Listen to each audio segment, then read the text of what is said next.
Welcome, my brilliant providers. This week, top 10 lessons to make your dream practice inevitable. As someone that many of you know was a sick youngster and then worked in healthcare for 20 years, I learned a lot of things. I also then invested heavily in my personal development and in my learning and went to a lot of retreats, did a lot of group classes, read a lot of books, watched a lot of YouTube videos, did some therapy, and lots of personal coaching. I invested time, I invested money, I invested a lot of effort, a lot of releasing judgment and asking questions, a lot of not pushing away different parts of me. I know the power of these lessons, these liberations, these unlearnings that they helped me get to where I am in my life and do what I love. So I bring this type of information to you to help you know that you can do what you love, that it gets to be fun and fulfilling and prosperous and profitable. I've done this over and over. And now I've helped dozens of providers. And along the way, I was hearing messages that I could not figure out how to incorporate in healthcare. This is one of the many reasons that led me to stepping away for many years and rejecting healthcare. I didn't want to come back. I didn't want to come back as a patient. I didn't want to come back as a I knew it could look a different way because I had done it, but I didn't know how to teach it.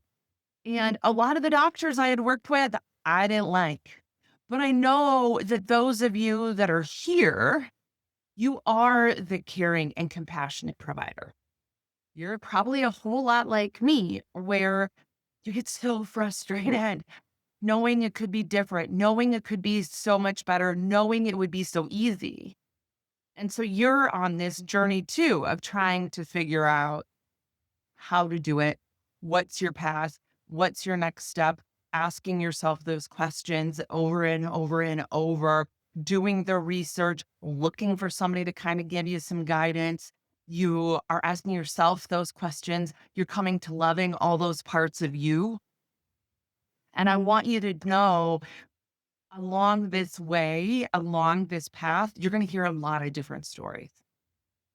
And some of those, you're going to hear the story and allow yourself to know when it's for you, even though it's hard to hear, even though going there is pretty scary, and or what's truly just not for you.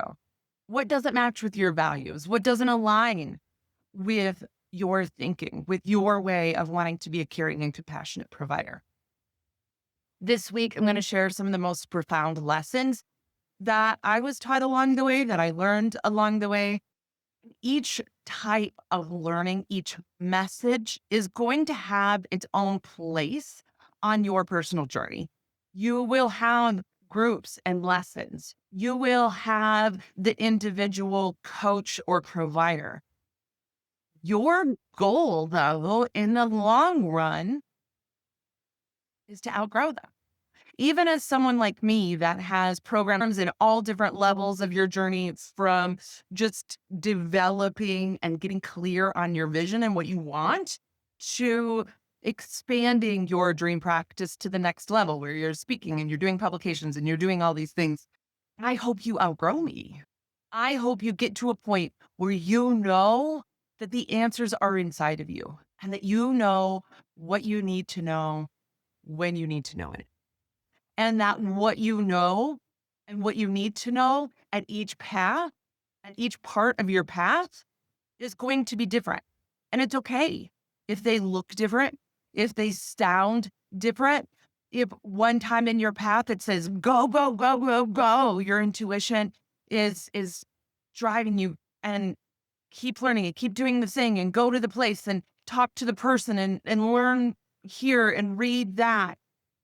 Or if the lesson is hold and take a deep breath. Not yet. Not now. And that's just a tiny tip of the iceberg example of how What is correct at the time might sound completely opposite than what's correct at another time. This lesson of not rejecting you, of not abandoning you, of sticking by you, of trusting you is at the foundation and at the root of that. Trust that what you're bringing into your experience, the coaches and the lessons and the programs and the video are exactly right for you at the time. So if I'm here, there is a piece of what I'm saying that is for you. And even if that is, this lady's crazy, she's not my person, then trust that. And that's amazing. If there's part of you that's like, this bitch be triggering the shit out of me, and I think I'm in, then trust that part of you too, even if it doesn't make any sense.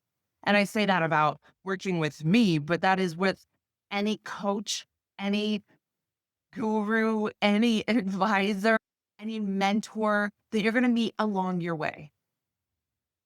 True mastery is finding your combination of the things. So what you take from this person and that leader and that book and that song lyric and your way of combining it all,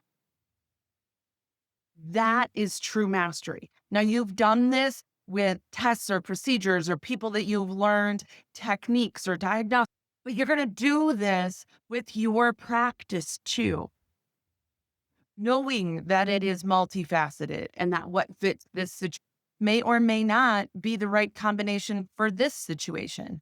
And that not following someone blindly, not doing it their way every time, not finding one coach or one established path and following that without putting your influence into it, that's following.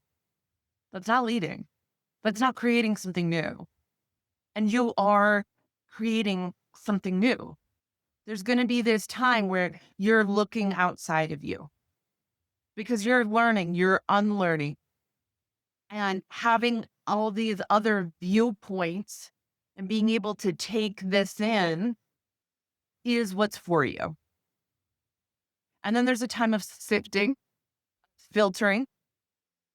And then there's going to be a time where you come back to you, where you realize that the answers are within you, that you know now how to question, that you're not as afraid anymore for your world to be turned upside down, that you're used to questioning and unraveling, and you've asked those questions. Do I like this? Who am I? What do I actually want? What are actually my dreams instead of what other people think that I should be dreaming about? You get to a place where you're comfortable with that. You get to a place where, "Ah, yeah, that's right." Instead of it taking me out for 3 days because everything you ever knew just got turned on its head, where you come back to you. There is an arriving. They tell you there's not, but there is an arriving. All of this work is for something. It's probably not the financial success that you're thinking about. It's probably not the title success that you're probably thinking about. There is a moment of, oh, yeah, and it's peaceful and it's a feeling sense and there's not words and it's not boisterous announcing. It's a quiet knowing. Now you're going to see other people at different parts on their path and you've been there. And so it's not a judging of them either. It's a compassion. Oh, I remember when that message was a big deal in my life. Oh gosh, yeah, that was a big one. It's a recognizing, it's a knowing, it's a remembering. There is an arriving. But the coach that you're looking for then isn't one that's teaching so much. It's one that's questioning. It's someone that does a good job of putting the questions in order, of helping you see for you that you know the answer. They know that there's a time for them to step aside, to help you, trust you. And eventually, you're going to be that for someone else too.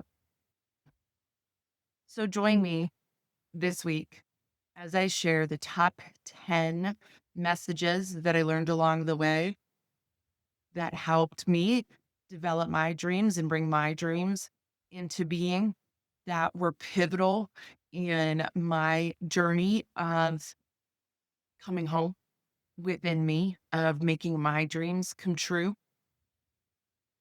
Subscribe and like and follow and all of those things there. Follow along this week as I share the top 10 lessons that I learned to make your dream practice inevitable.